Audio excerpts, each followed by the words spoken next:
Hello friends, कैसे हैं आप लोग। आशा करते हैं अच्छे होंगे। तो देखिए, आज हम लोग क्लास 10th हिंदी एवेन्यू इस चैप्टर से हम लोग जितने भी मोस्ट वीवीआई ऑब्जेक्टिव प्रश्न बन सकते हैं उन सारे प्रश्नों को हम पढ़ेंगे। तो आप लोग वीडियो को लास्ट तक जरूर देखें। आइए क्वेश्चन नंबर 1 से शुरू करते हैं। क्वेश्चन नंबर 1 है, अशोक वाजपेयी का जन्म कब हुआ था? 16 जनवरी 1941 को, 15 अगस्त 1940 को, 10 जनवरी 1942 को या 20 फरवरी 1941 को।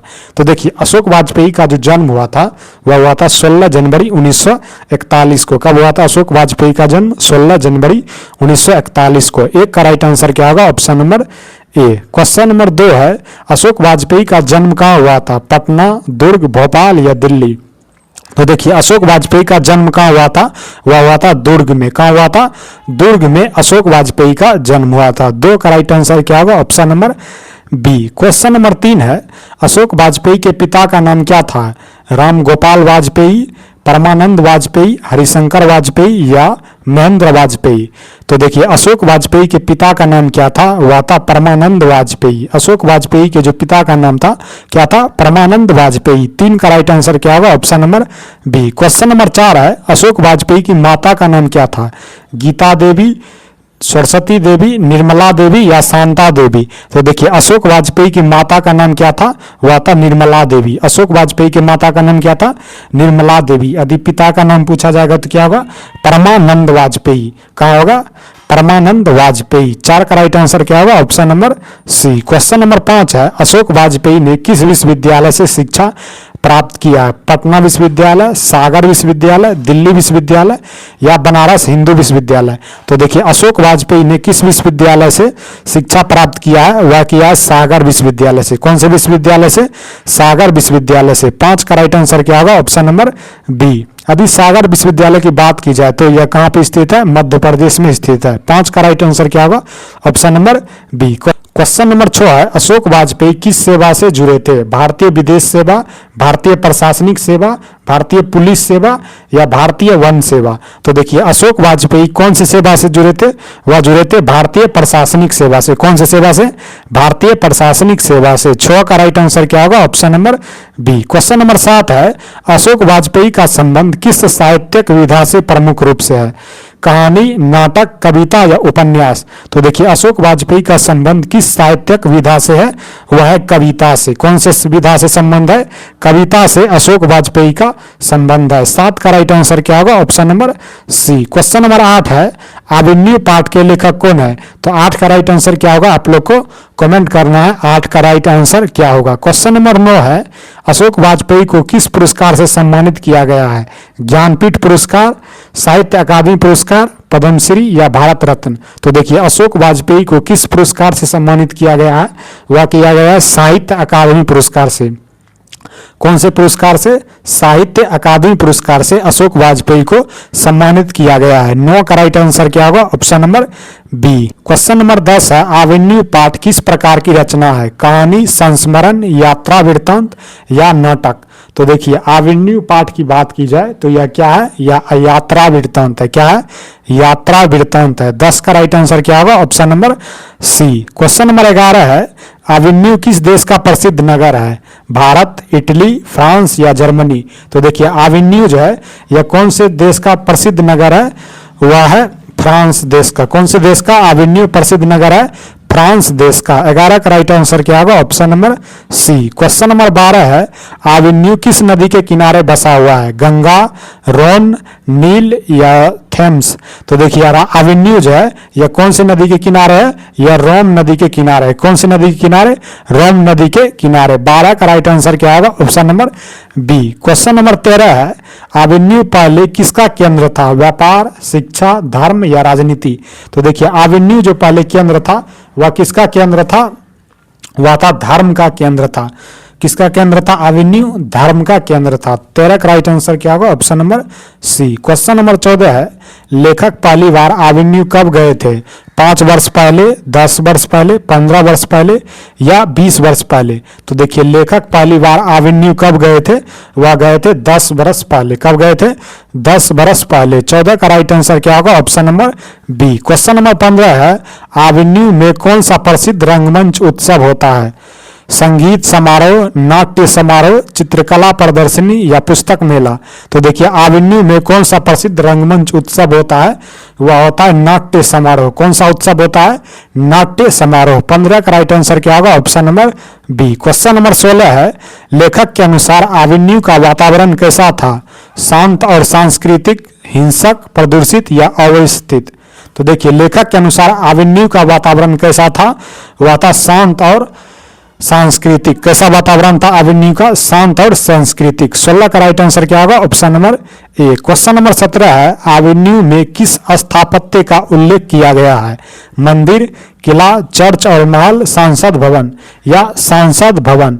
तो देखिए आविन्यू में किस स्थापत्य कला का उल्लेख किया गया है, वह किया गया है चर्च और महल का। किसका उल्लेख किया गया है, चर्च और महल का आविन्यू में उल्लेख किया गया है। 17 का राइट आंसर क्या होगा, option number C. Question number 18 है, आविन्यू में पर्यटकों को क्या आकर्षित करता है, फैक्ट्रियां, प्राकृतिक सौंदर्य और कला, उद्योग या खेल। तो देखिए आविन्यू में पर्यटकों को क्या आकर्षित करता है, वह करता है प्राकृतिक सौंदर्य और कला। क्या आकर्षित करता है, प्राकृतिक सौंदर्य और कला। 18 का राइट आंसर क्या होगा, option number B. Question number 19 है, लेखक ने आविन्यू को किस रूप में प्रस्तुत किया है, औद्योगिक नगर, ऐतिहासिक एवं सांस्कृतिक नगर, आधुनिक नगर या राजनीतिक केंद्र।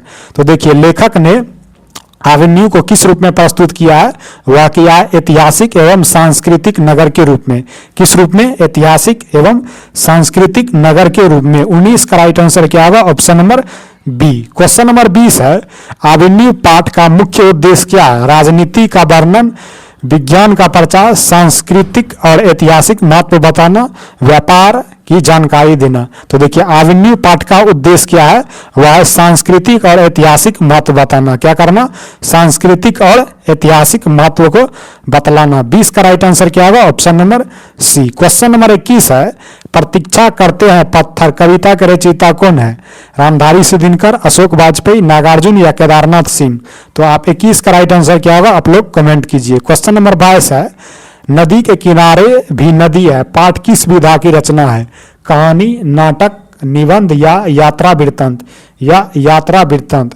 तो देखिए नदी के किनारे भी नदी है, पाठ किस विधा की रचना है, वह है निबंध। क्या है, निबंध है। 22 का राइट आंसर क्या होगा, option number C. Question number 23 है, लेखक के अनुसार नदी क्या सिखाती है, लड़ाई, बहते रहना, व्यापार या राजनीति। तो देखिए लेखक के अनुसार नदी क्या सिखाती है, वह सिखाती है बहते रहना। लेखक के अनुसार नदी क्या सिखाती है, वह सिखाती है बहते रहना। 23 का राइट आंसर क्या होगा, ऑप्शन नंबर बी।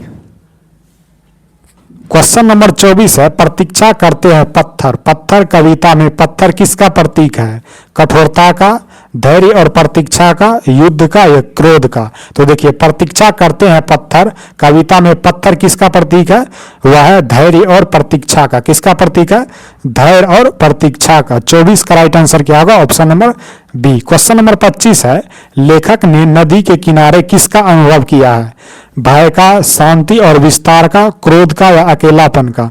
तो देखिए लेखक ने नदी के किनारे किसका अनुभव किया है, वह किया है शांति और विस्तार का। किसका अनुभव किया है, शांति और विस्तार का अनुभव किया है। कौन, लेखक अशोक वाजपेयी। 25 का राइट आंसर क्या होगा, option number B. Question number 26 है, कविता में पत्थरों की स्थिति कैसी बतलाई गई है, चलते हुए, उड़ते हुए, चुपचाप प्रतीक्षा करते हुए या टूटते हुए। तो देखिए कविता में पत्थरों की स्थिति कैसी बताई गई है, वह बताई गई है चुपचाप और प्रतीक्षा करते हुए। कैसी बतलाई गई है, चुपचाप और प्रतीक्षा करते हुए। 26 का राइट आंसर क्या होगा, option number C. Question number 27 है, नदी के बारे में लेखक का दृष्टिकोण क्या है, नदी केवल जल है, नदी जीवन का प्रतीक है, नदी व्यापार का साधन है या नदी खतरा है। तो देखिए नदी के बारे में लेखक अशोक वाजपेयी का दृष्टिकोण क्या है, वह है नदी क्या है, नदी जीवन का प्रतीक है। क्या है, नदी जीवन का प्रतीक है। 27 का राइट आंसर क्या होगा, option number B. Question number 28 है, प्रतीक्षा करते हैं पत्थर कविता का मुख्य भाव क्या है, हिंसा, प्रेम, धैर्य और समय या राजनीति। तो देखिए प्रतीक्षा करते हैं पत्थर कविता का मुख्य भाव क्या है, वह धैर्य और समय। क्या है, धैर्य और समय जो है प्रतीक्षा करते हैं पत्थर कविता का मुख्य भाव है। 28 का राइट आंसर क्या होगा? Option number C. Question number 29 है, लेखक के अनुसार नदी के पास बैठने से क्या अनुभव होता है? बेचैनी, थकान, आत्मिक शांति या डर? तो देखिए, लेखक के अनुसार नदी के पास बैठने से क्या अनुभव होता है? वह होता है आत्मिक शांति। क्या होता है? आत्मिक शांति। जब लेखक नदी के किनारे बैठते हैं तो उसे महसूस होता है कि हमें आत्मिक शांति मिल रही है। 29 का राइट आंसर क्या होगा? Option number C. Question number 30 है, नदी के किनारे भी नदी है, पाठ में नदी को किस रूप में प्रस्तुत किया गया है?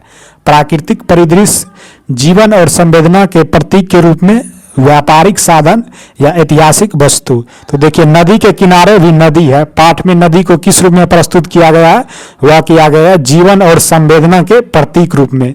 किस रूप में? जीवन और संवेदना के प्रतीक के रूप में वर्णन किया गया है। 30 का राइट आंसर क्या होगा? Option number B.